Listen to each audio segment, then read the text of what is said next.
पूर्व जन्म में मैं विद्वान होकर भी विद्वत्ता के अभिमान से मोहित रहता था। मेरा राग द्वेष इतना बढ़ गया था कि मैं गुणवान विद्वान के प्रति भी ईर्ष्याभाव रखने लगा।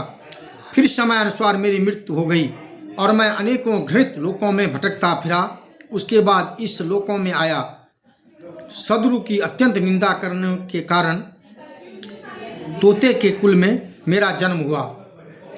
पापी होने के कारण छोटी अवस्था में ही मेरा माता पिता वियोग हो गए।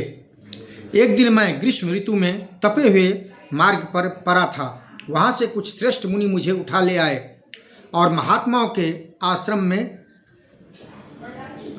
ले गए। आश्रम के भीतर एक पिंजरों में उन्होंने मुझे डाल दिया। वहीं मुझे पढ़ाया गया। ऋषियों के बालक बड़े आदर के साथ गीता के प्रथम अध्याय की आवृत्ति करते थे।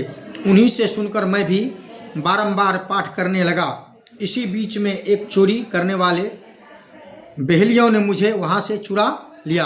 तत्पश्चात इस देवी ने मुझे खरीद लिया। यही मेरा वृत्तांत है जिसे मैंने आप लोगों से बता दिया। पूर्व काल में मैंने इस प्रथम अध्याय का अभ्यास किया था, जिससे मैंने अपने पाप को दूर किया।